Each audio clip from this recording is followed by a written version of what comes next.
2021 as the observance of American Education Week. Now I'd like to highlight the great work that Communications Director Higgins is doing throughout this week. I hope you had a chance to see some of our Facebook and Twitter and social media posts highlighting just an incredible educator or support staff member every single day throughout the course of this week. So thank you, Director Higgins, for that. And thanks all of our 850 administrators, support staff, teachers, and volunteers who make Walla Walla Public Schools a really incredible place for our kids now and into the future. That concludes my recognition of American Education. Thank you, Dr. Smith. We are on to my least favorite part of tonight's agenda, which is recognition of retiring director, Mr. Sam Wells. Sam's been on the board for 8 years. He replaced Dan Hess, who was elected in 2017. I believe Director Wells was the last contested election 8 years ago for the most current summer. It's been an eventful 8 years. I'm going to shift to Sam for this part of this. It's been an eventful 8 years for Sam's tenure on the board. He was part of the board that helped manage a really important, and I would say really, really important superintendent transition years ago. He was also was a really key voice in developing and funding the strategic plan that has, I know we say it a lot, but has been responsible for underpinning a lot of the improvement we have seen in the district over the last few years. He was a key participant in helping the district finally pass a really, really important bond. He and I were the officers that year, and we tag teamed the rubber chicken circuit with Dr. Smith, depending on the audience in some cases.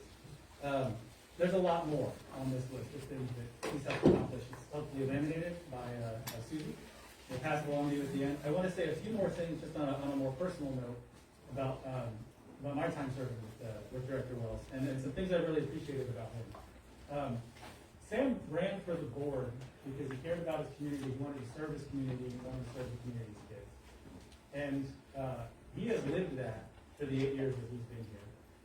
And through no fault of his own, over the last 8 years, America has become really polarized, and school boards have become ground zero for the culture war. And we are fortunate that the vast majority of school board members, like Mr. Wells, are here because they care for the community and they care for the community's kids and they want to build great schools. And I have appreciated his commitment to that for the last 8 years. I also want to point out the specific commitment of great schools. We don't just mean great school buildings, we mean great schools. And Sam has made no secret since he's been here that he really cares about student achievement. That's how he, in many ways, that's one of the ways that he defines success. And that's really important because there's research that finds that when school boards commit to high expectations for students, when school boards fund the things they're supposed to fund so that schools can do a better job with student learning, progress is made. And we saw, unfortunately, a little bit of a detour the last couple of years, which we're digging out from now, and Mr. Wells has been a key part of those decisions over the last year and those investments to get us there. But there was real improvement, and I'm convinced that once we get through this, that improvement's going to pick right back up, and it's going to be a credit to your work, Sam. The last point I want to make is a little more personal one about Sam. I mentioned that we served as officers a couple of years ago together, president, vice president. You sit down with the superintendent, you have those agenda-setting meetings, and maybe some of us are wired a certain way, and maybe Sam's wired a different way. And one of the important things about having people like Sam as part of the team is that he understands that it is a team and it's a team made up of humans. And so it was a key point Sam very carefully made to me a couple times that year, more times than I probably should have taken, that in the name of efficiency, we don't always just jump into the work, but we need to appreciate each other as people, we need to understand each other as people, and those interactions can be lubricated by that.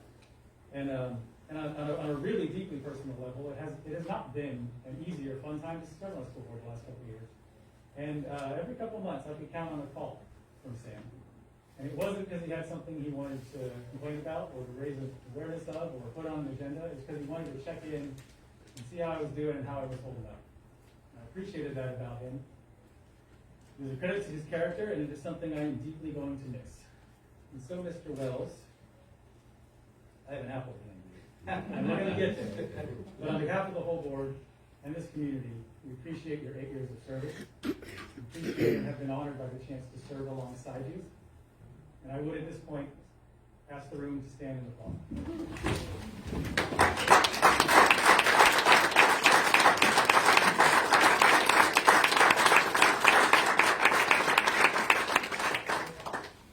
I'd like to say a few words on your own behalf.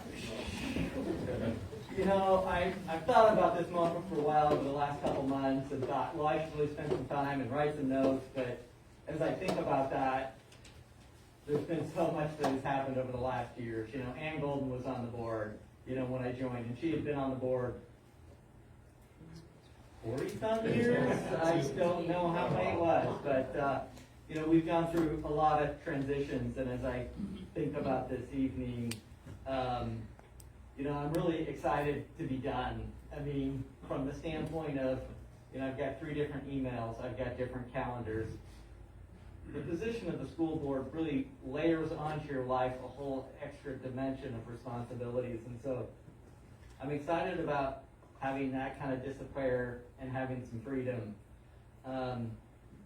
But at the same time, it's a real part of me that's layered on that's going to disappear, and I'm going to miss, you know, serving and having that responsibility, but also the time and the input that I've had.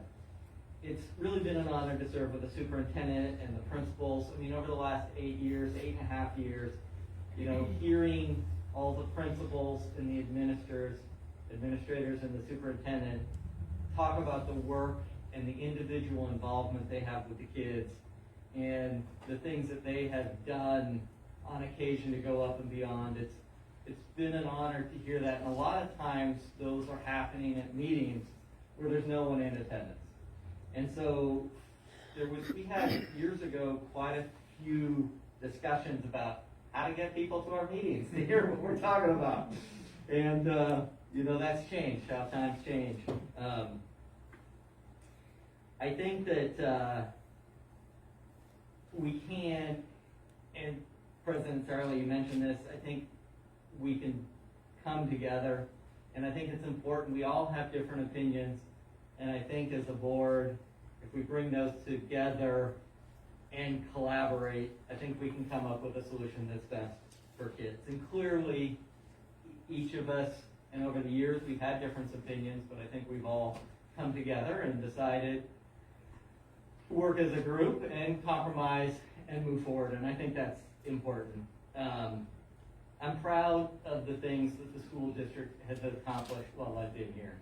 And while you've made a list, I think really when I look back, it's passing the bond. And as I toured with Superintendent Smith not too long ago, I think when these projects get done, I think they will really be something the entire community can be proud of. I would encourage anyone and everyone to take a tour when these facilities get done. I think that it will be very impressive.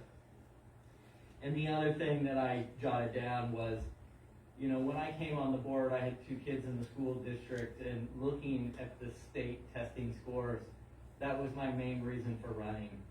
And there wasn't very much dialogue about academic achievement when I came on the board.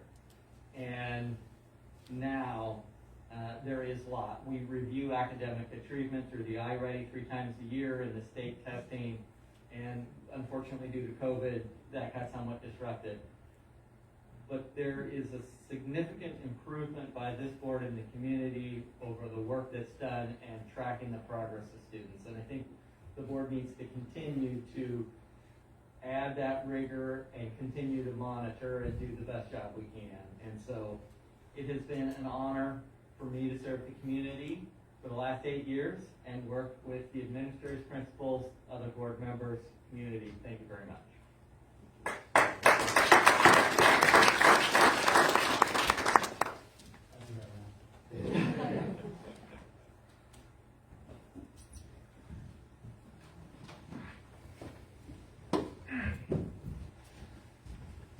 Thank you. We gotta get a picture of this one.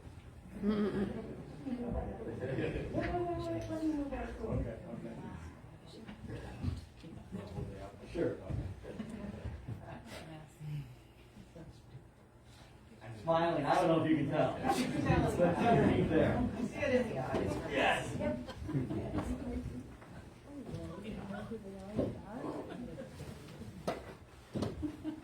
We are gonna miss it, Sam. Thank you. We are definitely gonna miss you. We're on communications, do we have? We have none. Thank you. Now is the time for citizens' comments. the time. We welcome citizens to come forward and offer public comment. Thank you, Mrs. Golden. Ask questions or provide recommendations for educational improvement for board policy. We typically refrain from providing responses following public comments and will ensure follow-up is made if requested and necessary. We ask that you adhere to the following guidelines. State your name, be sure to provide contact information if you have. Thank you. Keep your comments brief and to the point with a 3-minute time limit. I have used my prerogative to put Mrs. Herrera first if you want to come up because you are excellent, finishing in 2 minutes and 58 seconds. Modeling that behavior for the rest of the group. Do not reflect adversity on the physical or economic view, ethnic background, character, or motives of any individual. If you have any specific complaints about an individual employee, should be addressed to the superintendent's office and not in this setting. At this time, please come forward. Hi, Sarah Herrera. Thank you for the opportunity to speak at an in-person meeting. I have recently reviewed many book titles in the school libraries, and I was really just surprised to find out that there is absolutely no review or procedure for book purchases, and any staff member can go and order any book. A few books I reviewed are The Hate You Give, The Bluest Eye, I Am Not Your Perfect Mexican Daughter, All Boys Aren't Blue, and The Namesake. These books are available in the school library.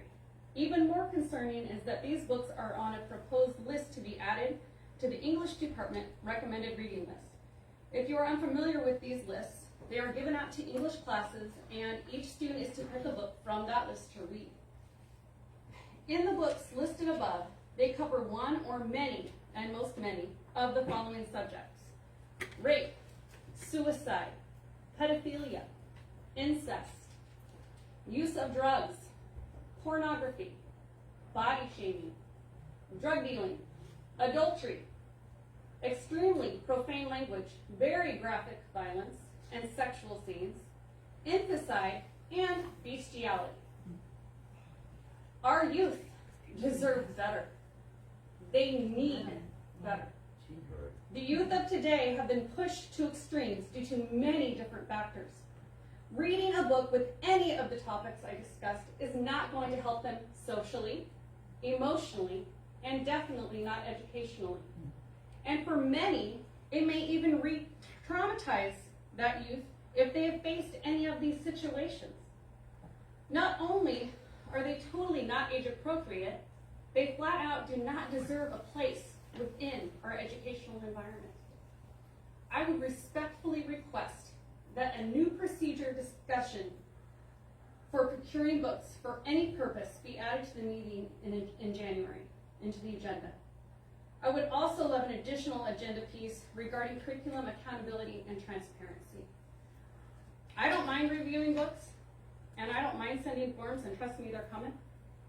But I feel like we as a whole can do better, and I will continue to do it, but I know that Wade doesn't have time to look at every book in the library. We need a procedure in place. And so if that could be put on the agenda, I would really appreciate that as a parent. Thank you. Thank you very much. Thank you.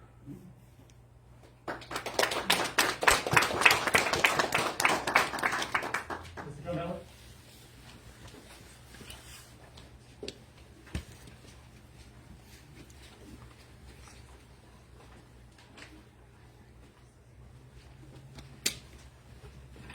Hi, I'm Cheryl Drumheller, and I want to take a minute to thank you, Superintendent Wade Smith, for listening to us and taking the book Genderqueer out of the high school library. We really appreciate it. And as Sarah said, there are more that need to be taken out of there. For the life of me, I cannot understand why schools all over our nation are pushing sex education like they are today. Being a Christian, it is so hard for me to understand. The answer to me is simple. When it is impossible to obey God and government in a situation, you obey God. But sadly, the answer to the government system seems to be about money.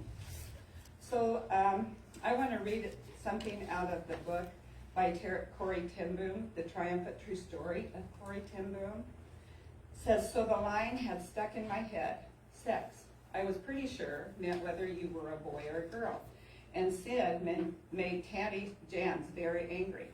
But what the two together meant, I could not imagine. And so seated next to Father in the train compartment, I suddenly asked Father, what is sex sin? He turned to look at me as he always did when answering a question. But to my surprise, he said nothing. At last he stood up, lifted his traveling case from the rack over his head, and set it on the floor. "Will you carry it off the train for me, Corey?" he said. I stood up and tugged at it. It was crammed with watches and spare parts he had purchased that morning. "It's too heavy," I said. "Yes," he said, "and it would be a pretty poor father who would ask his little girl to carry such a load. It's the same way, Carrie, with knowledge. Some knowledge is too heavy for children.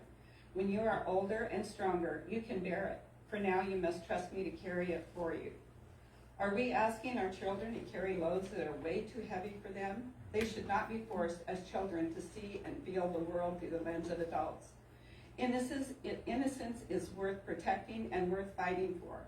We need to do our part as parents and caregivers to carry certain things for them until they are old enough to bear the load. We must make sure they are receiving education, not indoctrination. Thank you.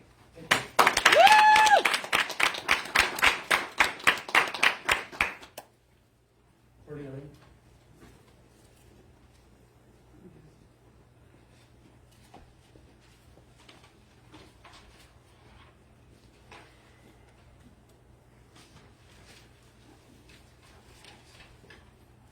Bertie Lorraine. And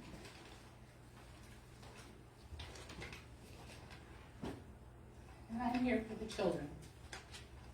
The book of Proverbs tells us that fear of the Lord is the beginning of knowledge.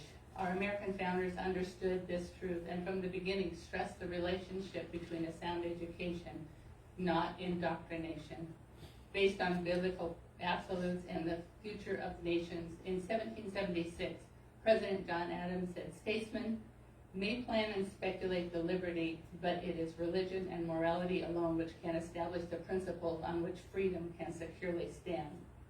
Our children's minds and bodies are being corrupted and destroyed by you, the same ones that the communities have elected fairly or fraudulently to protect and educate. We the people will see to it that you are removed if you choose to continue to harm those most vulnerable. In continuing to follow the illegal and most dangerous mandates and encouraging the inoculations you are assuring to shorten and destroy the lives and health of our children. The masks are causing psychological, mental, and physical harm, yet you refuse to acknowledge it. The children who are coerced to be vaxxed will end up with autoimmune disorders, heart disease, or sterilization or death. Their blood will be on your hands. According to their own records, the CDC states that Pfizer in August 18, 2021 expected to see 1 out of 3 teenage girls develop myocarditis and 1 out of 5 teenage boys due to the jab. Instead, they found 5 times the amount of myocarditis in teenage girls and 20 times in teenage boys, both within 7 days of getting the shot. Myocarditis is an inflammation of the heart and non-reversible. The FDA had this information and state that the younger the person, the rates of myocarditis increases. They stated, and is in their documentation, that we won't know the results of the side effects until we start giving them, so we'll see what happens. What is going to happen to 5 to 11-year-olds if you encourage those of your charge? How many deaths are you willing to be responsible for? The CDC says that 20% of those with myocarditis will die within 2 years. The fatality rate is 50% of all ages will die within 5 years and starts with 12-year-olds, so they will not see their 17th birthday. Class action lawsuits are very effective and upcoming. By those encouraging the child abuse as an unnecessary and disgusting mess, which if you care to research and listen to real science instead of the communist propaganda you're offered to by our communist administration and dictator of a governor, you would know that it is also dangerous to their health and well-being. And the bioweapon the Nazis and CCP have commonly called a vaccine to depopulate the earth. You, board, and superintendent are complicit, and community will make sure that your names are added to the Nuremberg 2 trials to face prosecution. Thank you very much. Thank you very much. Your time. I'm not done yet. Sorry, you reached 3 minutes. The Thank you very Bible much. clearly states that God's word is true, and Yeah. he sees behind secret meetings and your heart and plans and promises that anyone who harms children in any way would be better that a millstone be hung around your neck and thrown into the sea to drown. If you choose to continue and do not free the children of these threats, you will have the blood of thousands of children on your hands, And I wouldn't want to be you when you meet your Maker. Whether you believe God or not, you will. Thank you. Elsa Watson?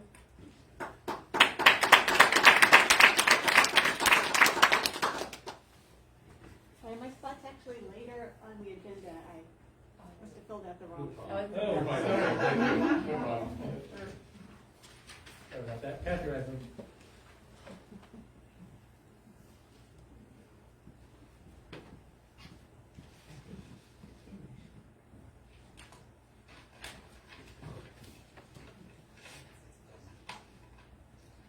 Okay, first of all, I'd like to thank Wade Smith for taking the time to remove the book Genderqueer off the shelf at Walla Walla. And in the process, I found out a few things that need to be reviewed throughout the school district and the school board.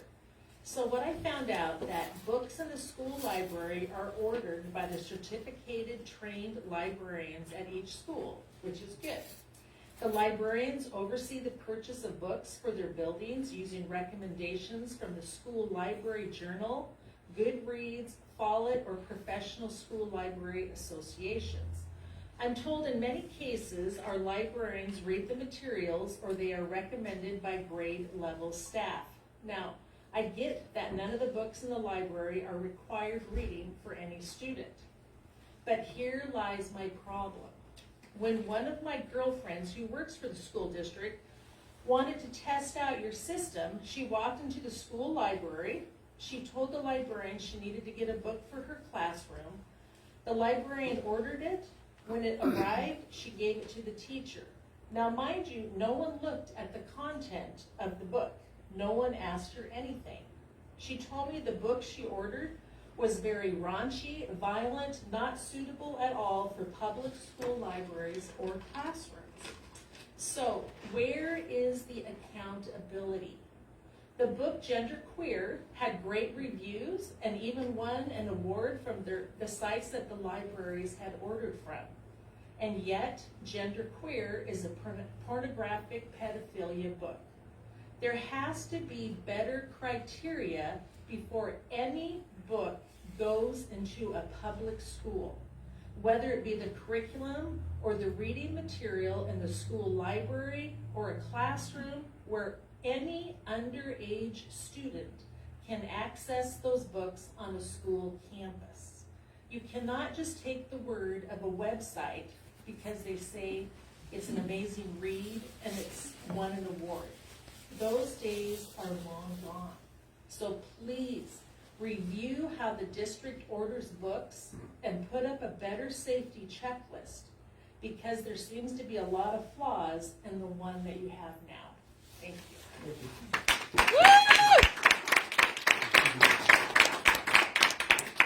Lori Altman? Ms. Altman?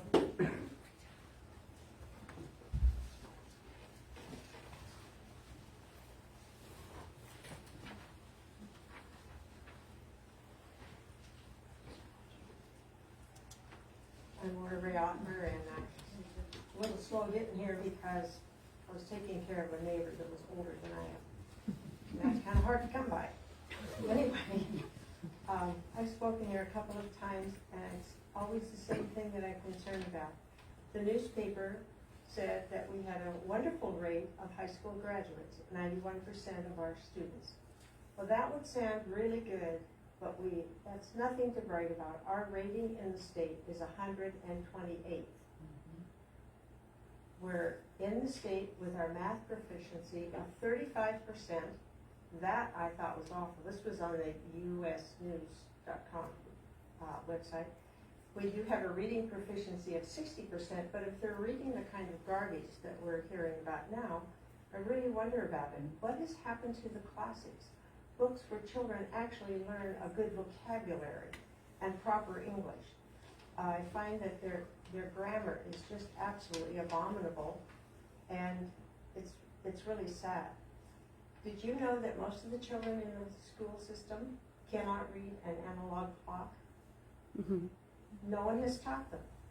And they look at it and say, well, I can't read that. It has to be digital or they don't know what they're reading. I think that's rather sad. the kids go into a bank, they can't even sign their name for a bank account because they've never learned cursive. Oh yes, we teach it. 3rd grade, they get a few minutes of it. In 4th grade, a few more minutes, but nobody really drills them and drills them on it. I think this is rather pathetic. Another thing, have you walked into a store and had them count your change? They can't. They simply can't. Everybody comments on that. And their math skills are fairly poor. So I think that we need to take a look at some of these very basic, simple things in the classroom. And for the amount of property taxes that we pay, we really feel we should get a better return. Thank you.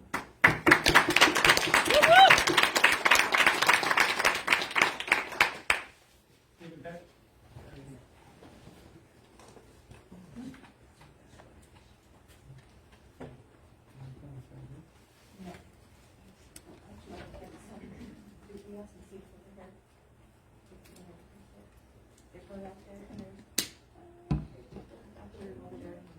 From the 17th chapter of Luke, starting with verse 1. He said, we're talking about the words of Jesus, it is inevitable that stumbling blocks come, but woe to him through whom they come. It would be better for him to have a millstone hung around his neck, and he were thrown into the sea, than that he would cause one of these little ones to stumble. Be on your guard. If your brother sins, rebuke him. And if he repents, forgive him. And if he sins against you 7 times a day and returns to you 7 times saying, I repent, forgive him. Thank you.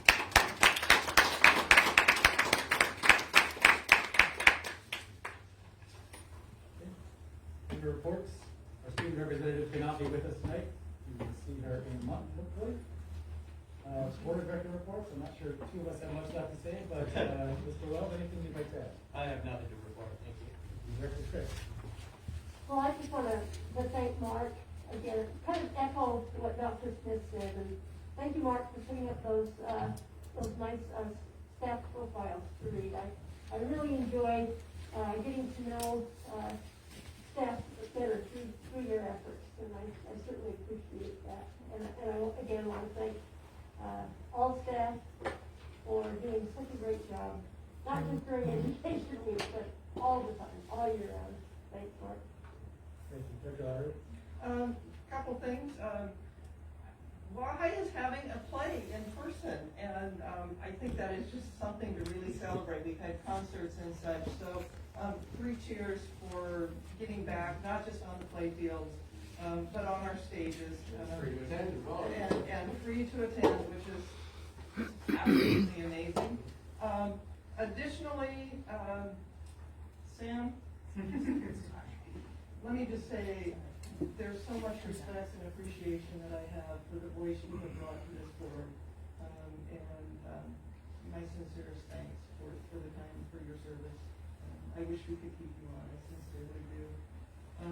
And finally, it was out in several news articles and such, but I think it's noteworthy, and with pride we can know that our school board has, again for the 4th year, become a board of distinction. And that speaks to, Wade mentioned no fees for events and such.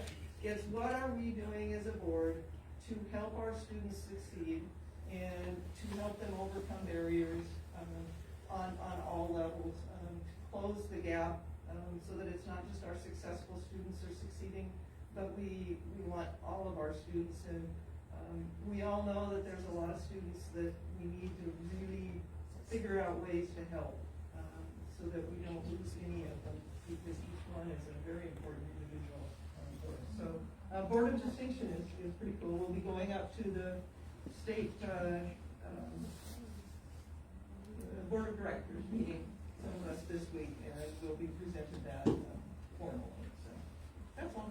Thank you. Just want to check, was this submitted to you before? the citizens' comments, very concluded?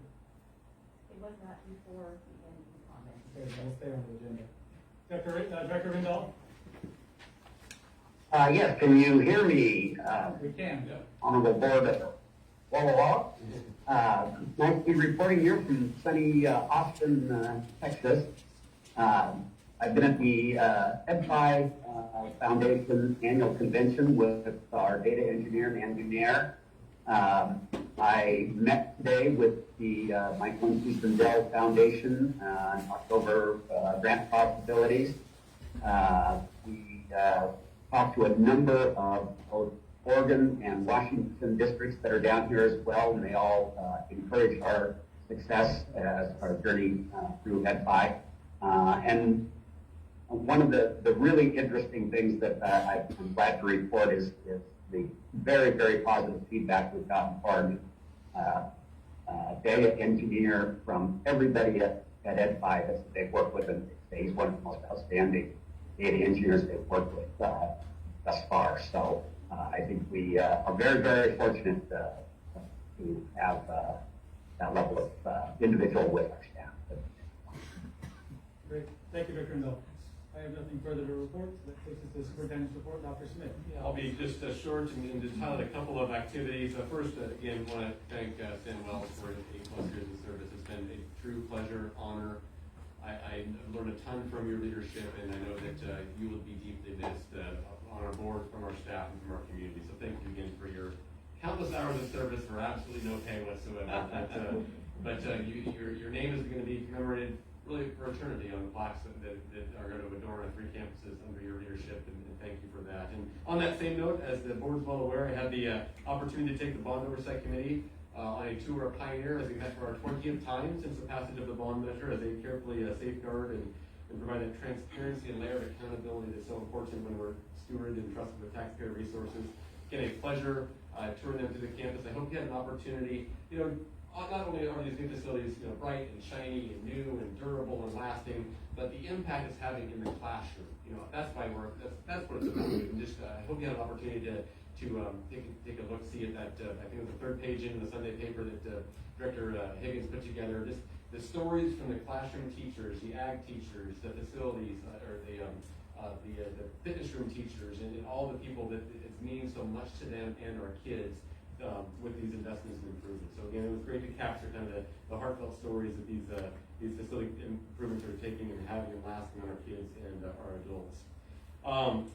Tomorrow I'm going to have the opportunity, both Bellingham Public Schools and Walla Walla Public Schools, the only 2 districts in the state, have been invited to present to the Washington State Early Learning and K-12 Education Committee, chaired by Senator Lisa Wellman. They have asked us specifically, because of your leadership on the Center for Children and Families and the incredible work we're doing in our transitional kindergarten programming, and specifically around inclusion with special education students within our early learning opportunities, both at ECAP, Head Start, and TK.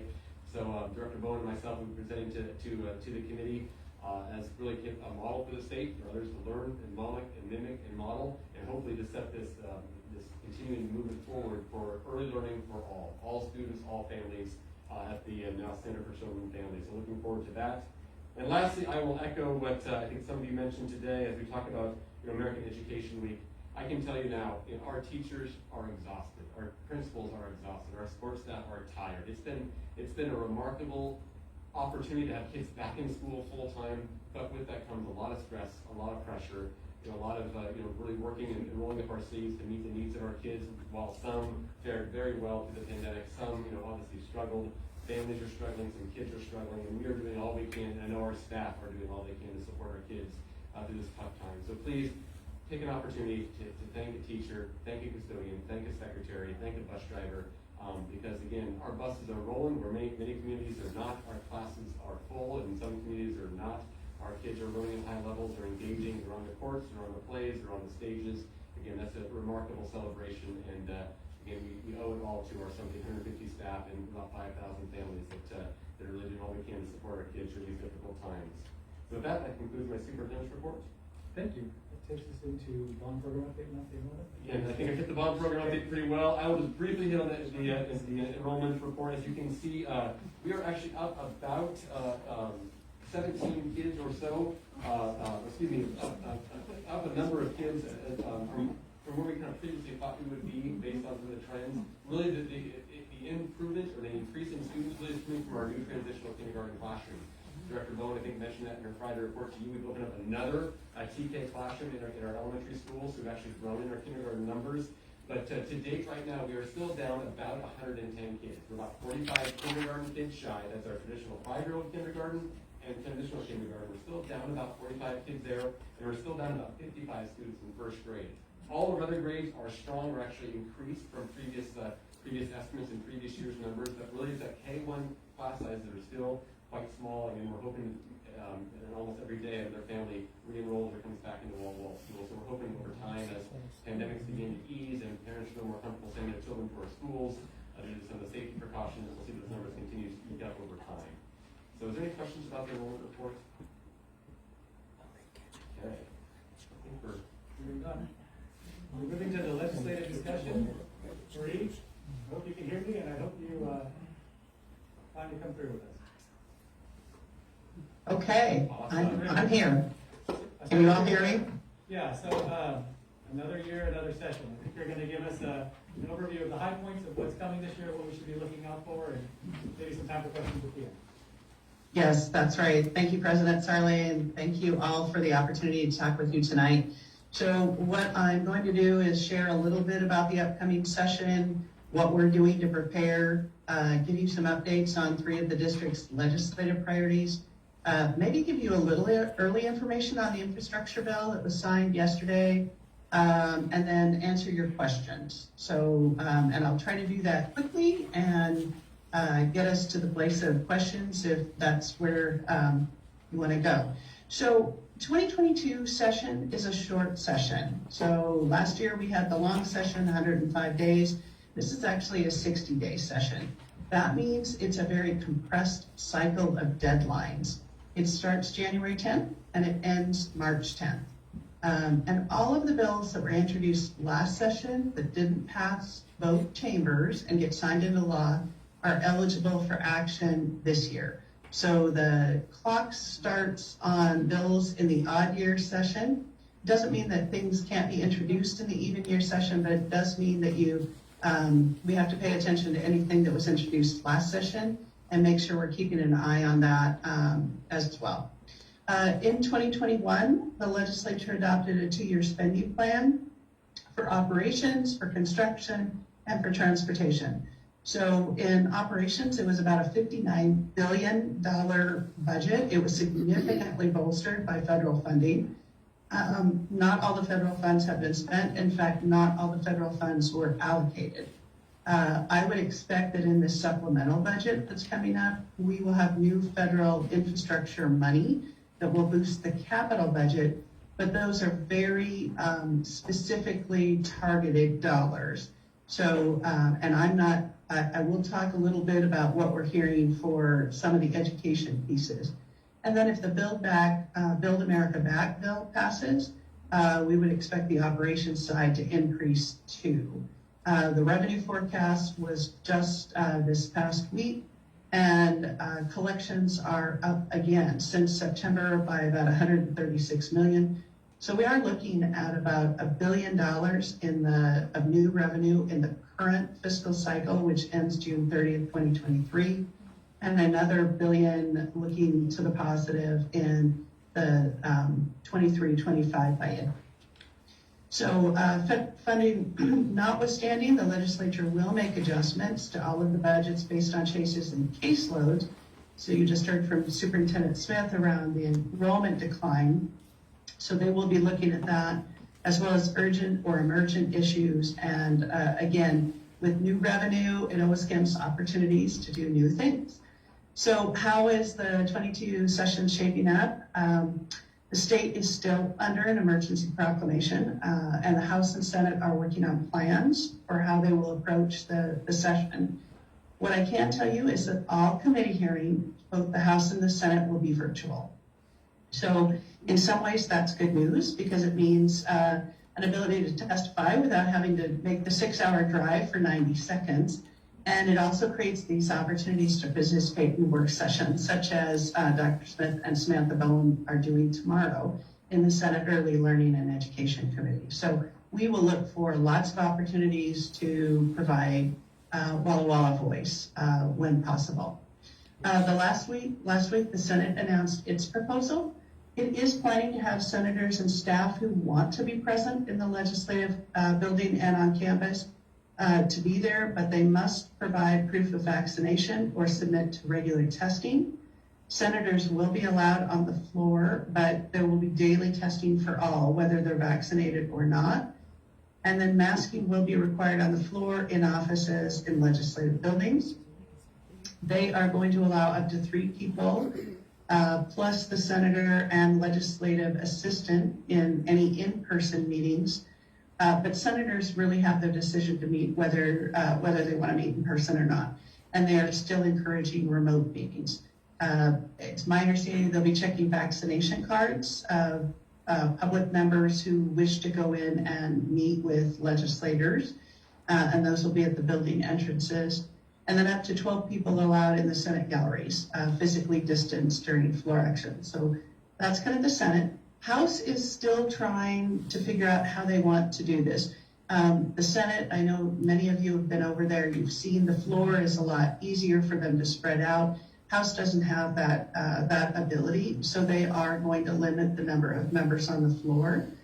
On October 18th, they deactivated key cards into all of the legislative offices unless and until proof of vaccination was submitted.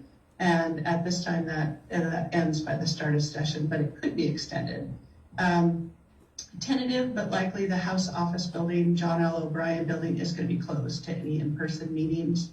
They will potentially allow some attendance in the galleries, like the Senate. And I have heard they will try to group the types of bills so that if education lobbyists are in town, for instance, they would try to group those bills together so it's easier to monitor for in the gallery. Again, I'll plan to be there in person when allowed. Otherwise, we'll continue to operate remotely. Last year spent good use on texts and the virtual meetings, and so we're trying to stay timely. It is helpful that I'm here in Olympia, and so I can respond quickly when an in-person meeting works, and otherwise business as usual. So what are we doing to prepare? So most legislators aren't meeting in person yet. So I have been meeting virtually with them since they adjourned last spring. I met with Superintendent Smith and board members to identify key issues and legislative priorities for 2022. And then most recently, within actually the last week and a half or so, have met with all the legislators from the 16th legislative district to discuss the district's legislative priorities, kind of hearing what they're thinking, and as well as keeping what you're all doing in front of the legislators. And I am meeting with other legislators too. Those are members of the House and Senate Education Committees, budget and caucus leaders and staff, legislators who are particularly interested in early learning efforts and your TK program. There's a lot of interest in mental health and what's going on with students. And Walla Walla actually sent 2 students recently to participate in a student panel. When I say virtually sent them, for the Washington State PTA Legislative Assembly on students. So there's a lot of interest in what you're thinking, what you're doing. And then the big focus is on what legislators expect to accomplish in the short session. So again, it's going to be fast-paced, it's going to be compressed, and we are trying to find out what their priorities are and where there is alignment. I'm also participating regularly with school district associations, so WASDA, WASA, school principals, others, to identify areas of alignment and share information. And then we've been meeting pretty regularly with OSPI, their government relations staff, again, to find out where we have good alignment. So let me shift real quickly to 3 priorities that I thought I would mention tonight. The first one is around addressing enrollment decline. So as you just heard, down by about 110 students, that represents about $1.1 million. This issue is on OSPI and legislators' list. They know that this is a problem. Statewide, there is a OSBI budget request of about $550 million, and that's pegged at about 3.5% decline. So they are taking care to say if you had a student that went to a different district, they're trying to make sure that that double counting isn't happening. Much like what you're seeing, it's K and first graders not returning, and that's just a very consistent thing across the state. The legislature last session, when they adopted their 2-year operations budget, planned for enrollment to rebound in this school year, and they budgeted the funding accordingly. So we're not seeing that rebound yet. So our request to the legislature is to maintain the current level of funding. It's not a request for new funding, but asking them to maintain what they have already budgeted and not allow a rollback to the state general fund. And the reason we're saying that is because, as you know, your budget was set last spring, your staff were hired, your classrooms were planned, and it really costs the same to have a teacher in a class of 27 students as it does 23 students. So particularly when your district is innovative and offering lots of options to maintain enrollment, it's just important for them to maintain what they've already budgeted. So that's the first issue. The second issue is really around prototypical staff ratios to address actual needs, staffing levels that are really needed to support not just the educational needs of students, but also that non-academic environment. So in the 2021 session, the legislature added a 0.5 school counselor for high poverty schools starting next school year. And we would like to see that inclusive of all schools, not just high poverty schools. So for Walla Walla public schools, I believe 6 of your 9 qualify as high poverty. So it would be, how do we extend that to all schools? And then OSBI has a budget request for school nurses, additional school nurses, phased in over 3 fiscal years. And the first is really around it's $48 million for fiscal year 23. That would coincide with the 22-23 school year. It's $112.4 million in the fiscal year 24, and then $179 million in fiscal year 25, which is the 24-25 school year. So in a lot of ways, that is aligned as your ESSER dollars are being drawn down, and additional staff you may have hired in that frame, state funding hopefully would be ramping up. And I believe Superintendent Smith has the current ratios, but basically it would improve the ratios significantly. So just for example, elementary school right now, a school nurse for every 400 students is at 0.076. Not sure how you staff that, but under the proposal from OSBI, it would be increased to 0.585. So a significant increase for elementary school, again, based on just to make it great. The state Yes. gives us money for 0.8 counselors. That's like about a 6-hour day counselor for our entire school district. So you have 1 counselor serving nurses, 1 nurse, 0.8 nurses for about 6,000 kids. So 1 nurse would be basically assigned to our entire district. Obviously, we maintain right now almost 8.5 nurses and healthcare assistants across our campuses, paid for out of levy, right? Because we obviously have 0.8 nurse for our entire school district. It's obviously far cry what's needed, especially in the middle of the pandemic. Same thing with counselors. We currently maintain 18 counselors. The state gives us money for 10 of them. The rest of them made up by levy, and now with some of your ESSER resourcing, remember we hired some additional counselors this year as well. We're hoping that as the ESSER dollars start to fade away, remember by fall 2023, the dollars are gone, that some of the state money will help maintain these staffing allocations that you have invested in kind of a foreshadow for our schools and kids right now. So we're hoping it's going to be a beautiful handoff of replacing some of the federal one-time monies with state perpetuity dollars to keep these people employed and impacting kids for more than just a couple, 2-3 years. So thank you, Marie. Go ahead. Yeah, thank you. I knew you had all the details, and please send those on to me too, because it is pretty. It's pretty amazing when you think about what the ratio is and what is needed in the schools. So that's the second one. The third thing is really about improving small district student access to CTEC and skill centers. So This is a concept that we started talking about last spring, I think around in June, and started bouncing the idea off legislators to see how they liked it. But the concept is to allow Class 2 school districts, so those are districts with fewer than 2,000 students, to keep a 1.0 student FTE when their student leaves the school to attend a skill center.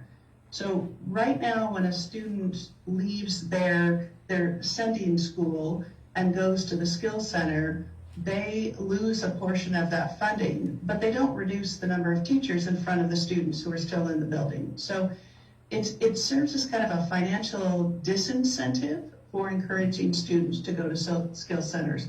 So by allowing a small district to keep that 1.0 student FTE, even if a student goes to the skill center, it really reduces that financial penalty to that sending school.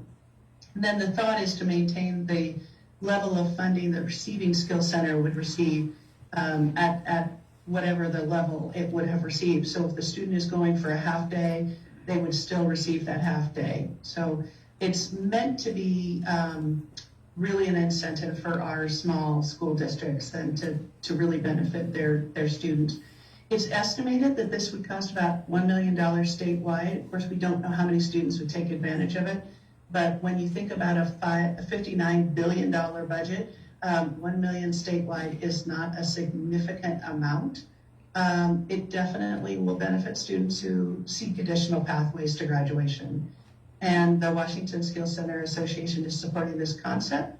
So we'll see if we can get some traction this session on that. And so far it's been fairly positive. President Saria, the one that spearheaded this with our conversations almost a year ago, I think we talked about this. Financially, this would be no benefit to Walla Walla Public Schools. What this would benefit would be the tuitions and the weights for those small school districts whose kids desperately want to, get their HNA or the nurturing certificate or come to any one of our amazing programs at the Skills Center at CTEC, but simply the financial impact. Every student that leaves Tushi to come to our Skills Center is a huge financial impact to Superintendent Elizondo over in Tushi. This would keep him whole so his students that are staying in Tushi are not affected by those 1, 3, 5, 7, 10 kids who would come to CTEC, for half a day every day to receive the incredible programming. And so this would be a game changer for our small schools in our region. I know that they're very much excited about the opportunity around this. So thank you, Murray, for your leadership, and President Sardi for your ideas around some of this work. Thank you. Yeah, thank you. So let's start with you, Director Rindall. Are there any questions for Marie? No, I'm good. I appreciate the presentation. Excited to hear more about funding and all of that. Thank you. I will admit I spent the full day in a meeting where I was the only remote participant, and so I sort of felt neglected all day. So I didn't want to prepare a favor. Any other questions, Marie? My only question is, and I think you answered this up front, was, with the federal money and these ESSER dollars and sort of the infusion we've had for some of these supports, my primary concern is what the revenue is to the state and how that drops off. It sounds like in your introduction you said the revenues at the state level all continue to look fine. Is that correct? That is. It's some of it is, a large portion of it is driven by the housing market. So the real estate excise tax has been pretty robust with the housing market. But yes, they just had the November revenue forecast, and again, the revenue collection between September 2021 and November 2021 was up $136 million. So when they left town last April, since that time they budgeted based on the February 2021 numbers. They're nearly $1 billion to the good for the current biennium. So that's what will end in June 30th, 2023. Nothing to do with any of the federal funds. Those are all in a separate place. Thank you.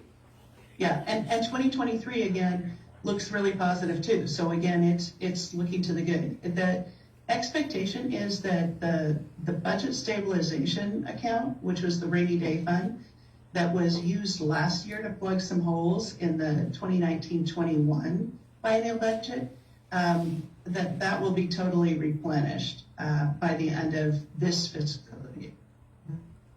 So, Maria, I don't know if you were able to attend General Assembly and listen in on that. There was a lot of discussion around funding for those small school districts. I expect there are going to be much more conversations on that this weekend. Is there anything I can help pass along? I love this idea. Anything we can do to get them and other parts of the state to support it? I'd be happy to do so.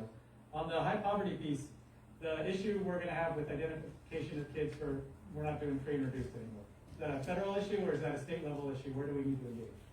So it's a state level issue, and it's one of those things that, OSPI has been trying to encourage families and others to get the forms in. I mean, no one is really, no one's going after parents to get the forms in this year because the feds are funding the meal program. So that not everyone, I will say there are a number of savvy legislators who understand education finance that understand right now that basing a bunch of things like high poverty schools or learning assistance program or other things that are based on free and reduced price lunch eligibility is going to pose a problem for districts in the long term. So definitely they are looking at that and trying to figure out how do you peg it and stabilize it so that districts don't take a hit.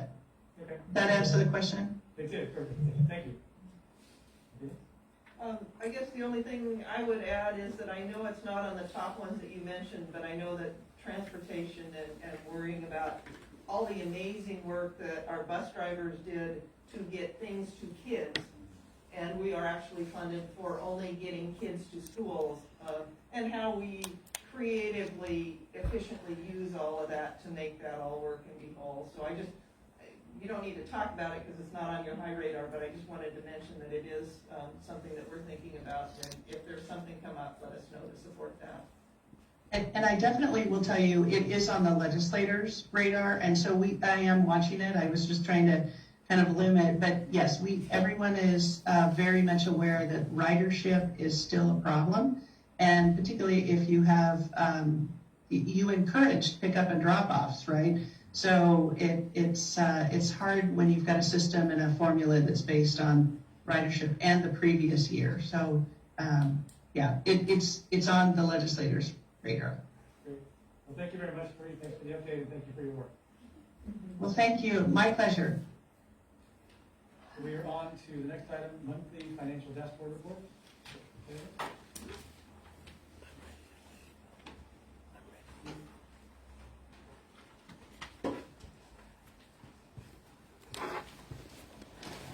President Sarli, Superintendent Smith, Board.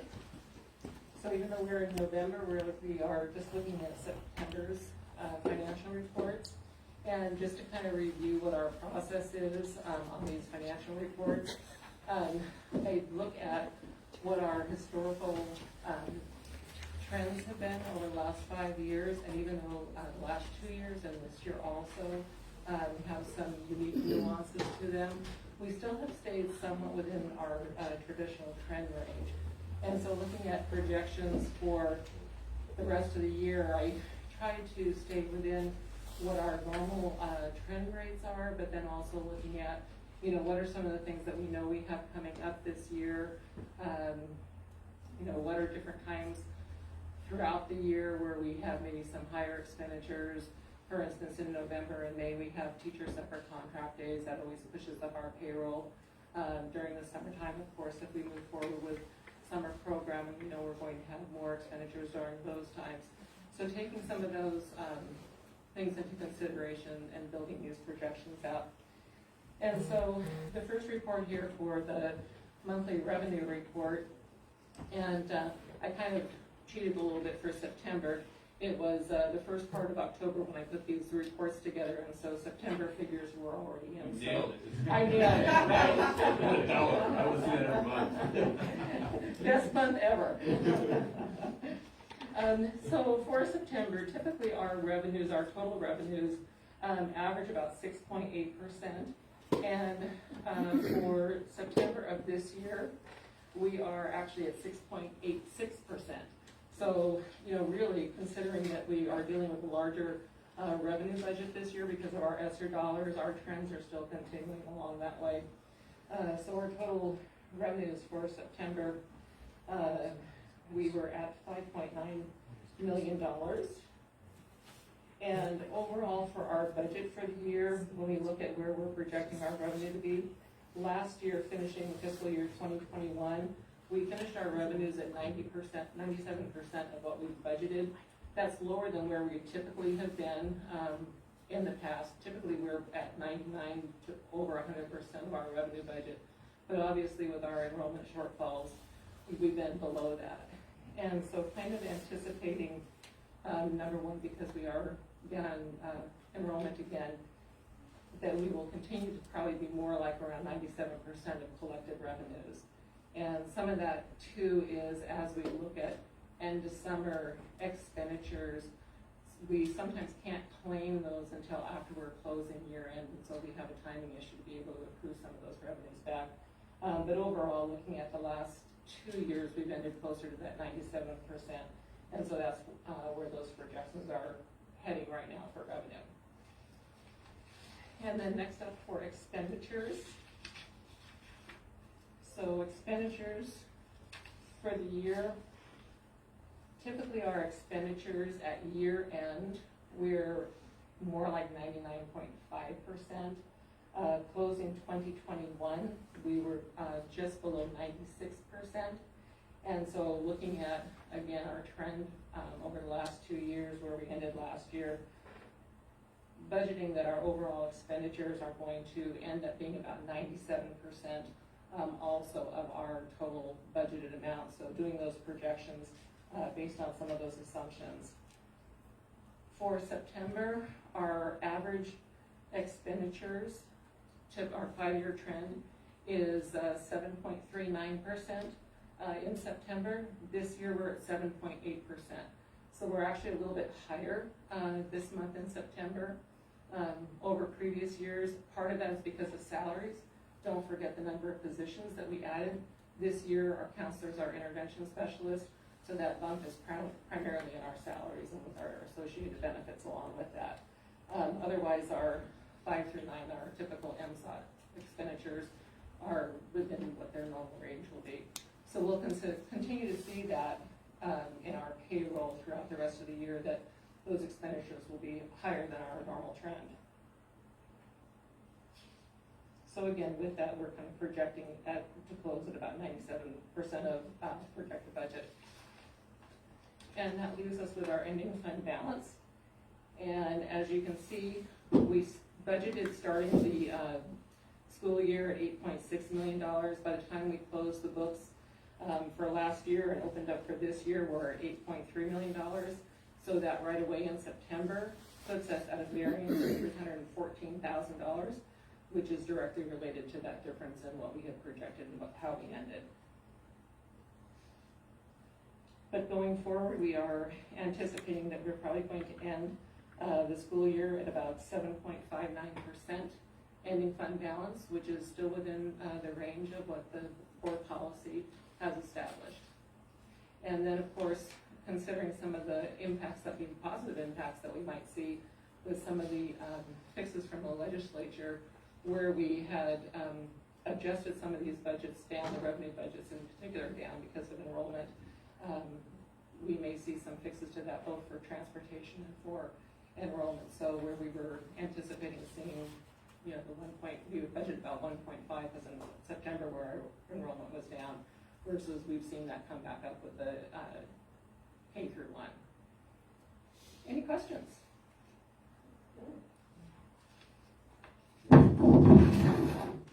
Okay. Thank you. Thank you.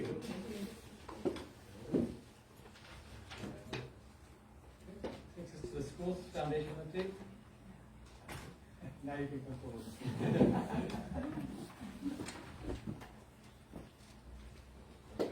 All right.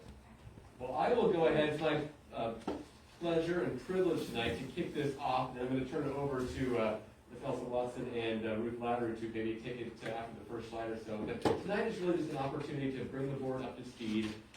Really, with the continuing conversation that Elsa and I started, I think it was last spring, last March, when I first had a chance to meet this lovely woman, who has an incredible, coincidentally, expertise in school foundations. And school foundations is something that we've kind of talked about over the last 6-7 years since I've been here as superintendent. And of course, so many things have taken the front burner, but we didn't want to leave this thing kind of asleep. We want to continue to wrestle with the opportunity of should we, could we, how do we create a schools foundation potentially for Walla Walla Public Schools. So I anticipate this will be one of many, many updates as we continue to kind of unpeel the onion of the opportunities available here. I had a chance to introduce, again, Elsa tonight. I had a chance again to meet with her last March. She has extensive expertise. She obviously has helped with the Bainbridge School Foundation, which I don't know if you know, raises almost $1 million each school year. And their schools foundation is also consulted with North Kitsap Schools, among many other non-for-profit companies and organizations. And we're pleased to welcome her husband and her family to our community. I think you moved in about a year and a half ago. Just about a year. About a year ago. Thanksgiving weekend. Actually, I had the chance to meet her husband as a new director of the Blue Line Community Foundation, and I actually brought up the school foundation. He goes, I think I know someone you might want to talk to. I like that expertise. So this is so fortuitous. So we met in March, and then after our first kickoff meeting, we said, okay, we've got some opportunity here to really start some discussion. So we brought Ruth on board. I think Sam kind of each on board. We also had a chance to meet with Tamara Tinoff, formerly worked with similar kind of foundation raising with community college. We've met, I think, 3 times since then. Just kind of continued to make slow and steady progress. We thought, now's an opportunity to bring the rest of the board up to speed with where we're at, check in, kind of basically say, and we'll be back with more as we continue this work going forward. So I'm going to kick it off really briefly just to kind of set the stage of kind of what is a school foundation. A 501c3 foundation, they can be either standalone, we can maybe work under the auspice of someone else's 501c3 status. And think of a school's foundation as kind of a booster club, so to speak, for an educational programming. We have incredible, our Big Blue Boosters, it obviously has their own 501c3 status. It's targeted towards supporting students and access to athletics and activities. We have an incredible Band Boosters program, right, that supports the fine arts and performing arts that our students put forth across their school systems. The idea of the schools foundation is really to complement those, to fill in the gaps of what maybe those foundations don't offer. Again, I've been a part of 2 different school districts that have had these sort of similar foundations. Some of them target key activities. It's simply the state funding and levy funding don't provide, the school foundation fills the gap. And it's really an opportunity to really explore what we might be able to offer here down the road with Walla Walla Public Schools and a foundation, so to speak. But really, the idea is how this foundation might have a fit and a spot for our community, and really to make sure we leave no rock unturned as we kind of explore the possibilities before even getting into any formal creation status. And so that's kind of a school's foundation in a nutshell. It really is a wide open, it's a blank canvas of what are the possibilities, what are the opportunities, and how do we potentially use this to leverage again, greater access, opportunity, and experiences for our kids and our staff and our community. So I'm going to turn it over to Ms. Elsa Watson and Ms. Ruth Howard to continue the next steps and maybe give a brief update to the board, kind of who are you, and I know you have one student Prospect Point, right? Oh, yes. So, Thank you, yeah. Dr. Smith. I'm a mother of a Prospect Point 4th grader. Having a great time this year. He's very happy when in-person school started back up again. Made the world of difference to him. So thanks very much, all of you, for letting me come and talk about one of my favorite topics, schools foundations. Just briefly, before we leave the what is a schools foundation, a couple quick things I want to hit on. It's an independent 501c3 nonprofit organization, and that can either be structured as a standalone organization, or it can be under the auspices of another nonprofit, such as the Blue Mountain Community Foundation. That's a common structure. And I also wanted to say, just to hit that note on the bottom, it works in partnership and collaboration with the school district, with existing booster clubs, with other programs, and with other local nonprofits. So in no way is this an elbowing out. It is a partnership and always needs to be in line with school district priorities. So why create a schools foundation? So a schools foundation can enhance the experiences and opportunities of the students in the district, and it can build capacity for staff by raising funds for the district. It provides a formal way for people and businesses and estates that want to support our schools to do so. It provides an outside voice that helps advance district initiatives, and it provides a mechanism to apply for and increase grant funding opportunities. often a nonprofit can apply for grants that other entities can't. This is a big one here, that had we had a foundation like this, there was a number of federal ESSA grants that we simply didn't have the opportunity to apply for because they didn't want districts to apply for it. They wanted to see a partnership between a district and an agency. This would have been one of those key partnerships that could have leveraged to apply for those grants. And of course, there's many grants that come up that are non-pandemic related. It might be an opportunity for us to really open up new doors. Right, even OSBI grants. And a few considerations to always keep in mind when we think about a school's foundation. It always must complement district priorities and initiatives. Right? So it toes the line with what the district has in mind. Fundraising should not compete with other school-related groups or squeeze other giving avenues. Instead, it can seek grant funding and other funding mechanisms that aren't currently being accessed. And, maybe most importantly, if the school's foundation is established in Walla Walla, the foundation members and leadership will be absolutely critical to its success. Okay, with that. So is that like retiring board members, like shoe-in? Yeah. Okay, I want to make sure that's clear there. It's just like, When they're bored, they have nothing to do on a Tuesday night. That's right. That's right. One, especially with like financial expertise, is ideal. Isn't it? Ideal. I think so too. It's perfect. So, I want to reinforce the last slide, because I think in many ways, what was communicated on the last slide about considerations was key to having a board member present. So the importance of complementing the priorities, as Superintendent Smith said, the importance of collaboration and working with other booster and supports and not competing with, and really critical, we have a strategic plan, we have a vision and mission and what we want to happen, and a foundation needs to say, we were thinking about something like this, does this support what you're doing? And not to go rogue and to say, you know, we really think that every child should have their choice of school bus seat color. You know, does that work with what we're planning as a district? Well, not really. So please, foundation.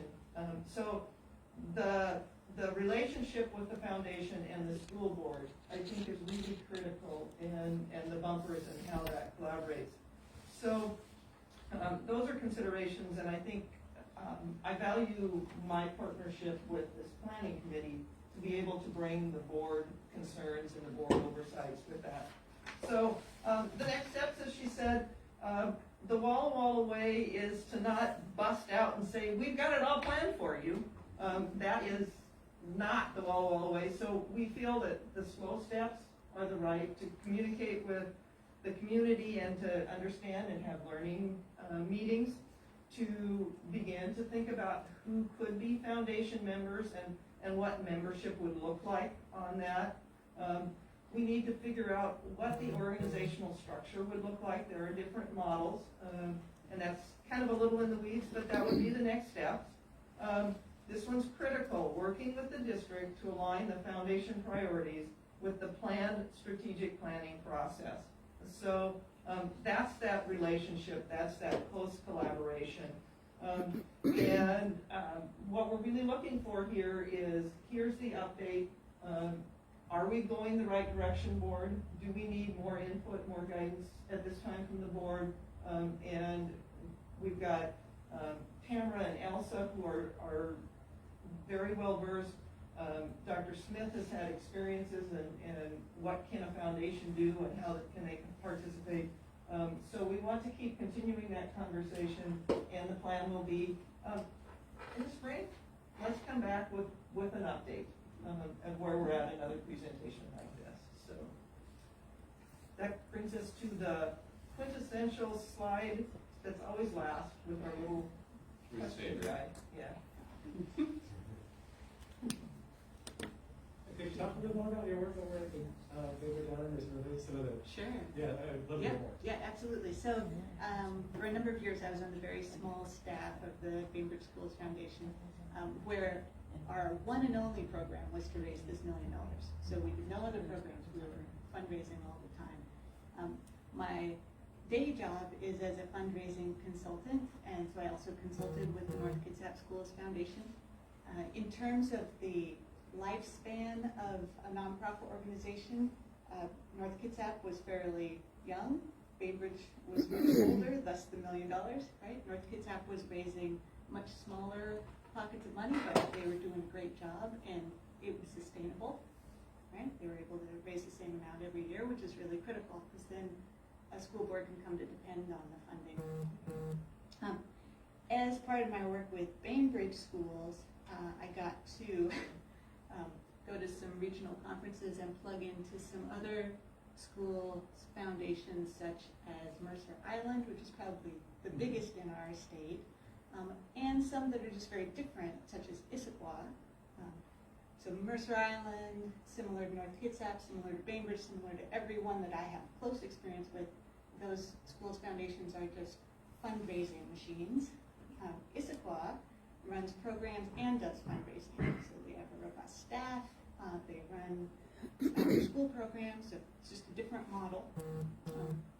Personally, I like the all fundraising all the time model, but it's also what I'm used to.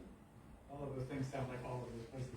So, one last quick question. Is that typically the financial model? Is you raise the money and then you give it out each year, or you're not trying to build it? Okay, great. You raise it and you give it out each year. Yep. Okay. Yep. In fact, on Bainbridge, we over time developed a great relationship with the PTAs, and if the PTAs had excess funds, they would get them to the schools foundation, which would get them to the district. It's a nice pass-through method. Wonderful. What types of activities in specific did the school district use that money for? I mean, on Bainbridge? Bainbridge or Mercer Island or any, you mentioned after-school programs in Issaquah, but I'm kind of curious at some of the others, because it's sustainable, so are those like robotics clubs, or what is that kind of specifically? So I can't speak to Mercer Island, but on Bainbridge, we funded 3 buckets. One was academic programs for kids who needed a boost. So that was what was called Reading Club, lab reading, and similar mathematics programs in middle school, those kinds of programs. We funded educational development professional development for teachers and staff. And then we also funded innovative programs, and that included a STEM program for K through 4th graders across the district. So that one of the interesting things about that school's foundation is that it was able to fund staff positions, which you can see in the STEM situation. Yeah. In North Kitsap, again, they're a much younger organization raising less money. They mostly gave out classroom grants. So they were thinking on a more micro level because they had less funding to work building. And then in Bainbridge and maybe Kitsap too, I would assume, but I shouldn't, do they pass their levy every year to the maximum rate as well? I would imagine that they would. Bainbridge did very well, with tech and capital levies. Yeah. Oh, yeah. Both. In addition to the learning levy, they have in addition to what was that? in addition to the learning levy, they also have the capital and the Right. tech levy in many cases. Yeah. Bainbridge is an interesting situation because they get less state funding than, say, Bremerton, which is in the same county.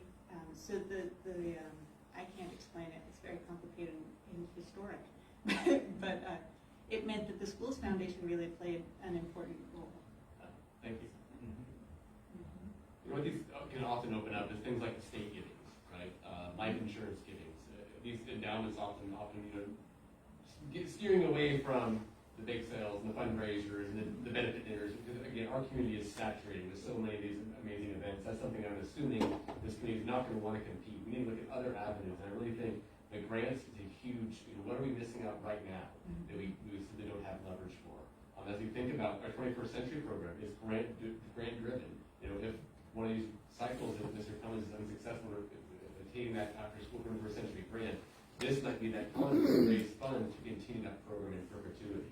And so looking at the sort of avenues and opportunities, funding teacher grants, funding student scholarships. maybe that's something we can, partner with Jerry Zell to even expand that opportunity. Things we can't use state dollars and levy dollars for, this gives you that flexibility to do those types of opportunities. A lot of teacher grants, innovation grants, and classroom grants go to OMSIs and go to the coast and do marine biology, those things that maybe we used to do back in the day, so they don't have the funds and resources for now. This might be that opportunity to work in partnership with the school board, bring those opportunities for our kids. We simply don't have the state and local resources to fund. Thank you so much for your work. Thank you. Thank you very much. It's exciting. Two items left. Next one is the superintendent evaluation process review. In lieu of time, do you want me to go through this board? I mean, it's the same PowerPoint you've seen the last 5 or 6 years. Do we want to go through it? It's up to you. I can take just a couple high marks. I think there's probably one person here who can hear some of this. Okay. If you want to, We'll go through a couple high marks here again, and I want to make sure we're careful of your time here. So I will just hit a couple things again, just to refresh our memory. It's like clockwork. It's already that time. We begin the superintendent evaluation process. We have a great process that the board developed, I think, with my second year here, kind of towards the first year, second year here, to really provide a comprehensive opportunity that allows multiple avenues of input, multiple perspectives, and of course we know that the superintendent evaluation is one of the most important things the board does, in addition to adopting the budget, setting policy, and hiring and evaluating the superintendent, the CEO of your organization. So I'm going to fly through a couple of these things, slides, because I don't want to get into labor this, but remember we've kind of got this three-legged stool. Part of it's based off of professional performance standards. And again, those are standards that we've adopted through NSBA, American Association of School Administrators. You've tweaked a couple of them to Walla Walla-ize them. If you recall something about financial and the budget dashboards, we actually added that to it. We also have the district goals. This year, like last year, it's going to be a little wonky because a lot of the hard goals, when it comes to performance measures, I'm held accountable to, that are part of our strategic plan. We simply didn't have the avenue to have those opportunities, whether it's the ACT scores and the Smarter Balance Assessment. So it's going to be another one of those, little bit of a flux year with respect to that. And then lastly, based off of survey input, the survey input we received from students, staff, parents, it also provides that kind of more broader context into my evaluation process. It is a very strange timeline because again, you're starting my evaluation now. It's kind of a look back into how did you finish up last year, how do you do this fall, and you complete my evaluation again towards the end of this spring. So it's kind of a strange timing of the evaluation process that we're kind of right here looking back, kind of going from winter of last year through spring to fall, then you're kind of starting that process over again, kind of mid-year. So it's just one of those challenging look back sort of evaluation processes. Again, the board annually, through your own independent survey, I think you value this process. You find it, I think, much more robust in trying to craft a narrative from scratch. I know many of you probably lived through those difficult times. You're kind of staring at a blank piece of paper saying, how do we all kind of speak with one voice to provide direction to the superintendent? This gives that independent input based off your independent analysis, and then through the work of the board president, kind of compiling that data up and presenting that in a unified voice for my leadership, my growth, and making sure I'm delivering all the expectations you need from your CEO.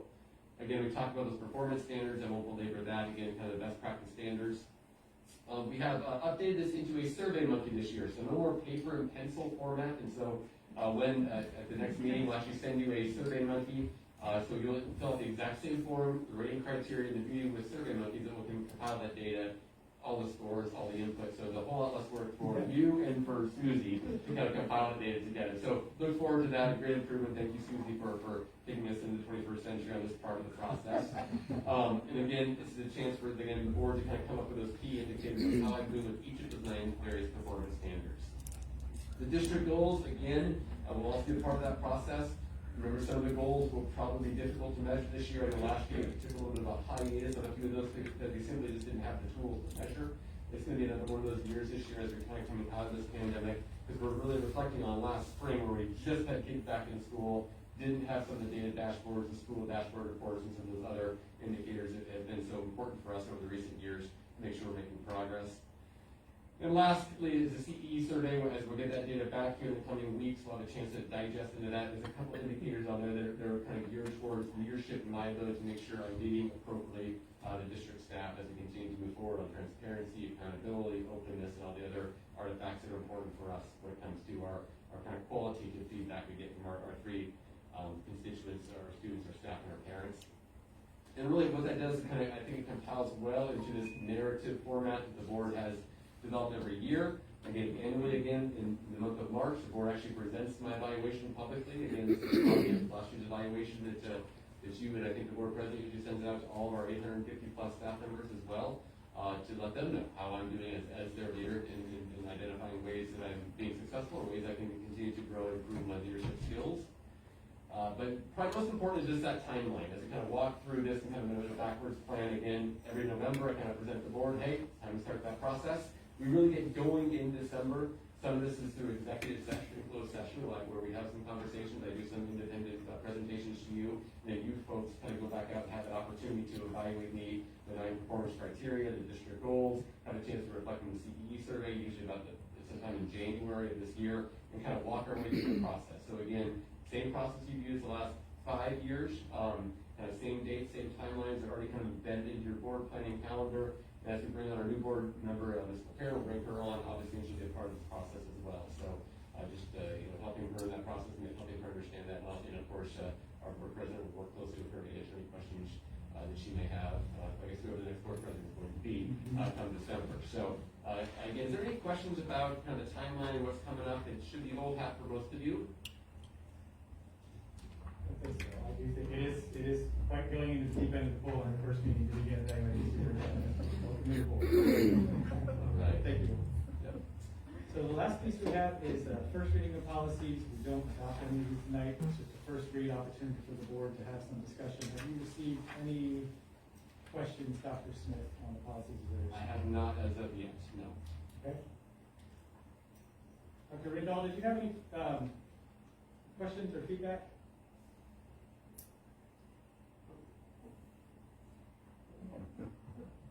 Yes, I was curious about the LAP policy, or assistance program, and I read the RCWs as it relates to it, and I realized that they're trying to liberalize how we spend those funds. But I'm wondering, striking all the language in the RCWs, I wondered if that made a lot of sense, seeing how some of that language is still there. It seems ambiguous as to, I'm not sure what this policy means, and that was my only concern. I understand where it's going, but I don't know what to make of it in terms of as I was looking at the slide.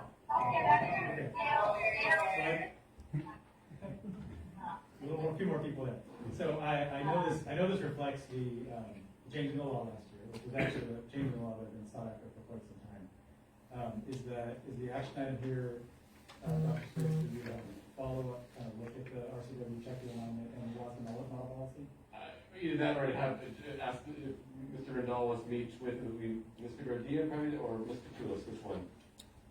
I've had a chance to meet with one of those two that are much more experts in math than I am even. Work through that and have a chance to, if you want to look at some sort of maybe modification before the next meeting, which would be the second reading, allow us a chance to maybe modify. Okay. He's a real app expert. She's been advocating for some changes to LAP for quite some time. I love it. Okay. Were there any other questions or comments from both? Okay, so we've got that one as a takeaway. The other one's past first reading. Are we going to pass that and allow us a chance to because we can modify, because if we don't pass it, we're going to do the first reading tonight on all these, so I don't want to make sure. Yeah, no, it's fine. Okay. If there are major changes next time, we may need to do a second first reading. Sure. Okay, perfect. Okay, great. Well, then without any objection, we are finished. Oh, it's so nice. Definitely.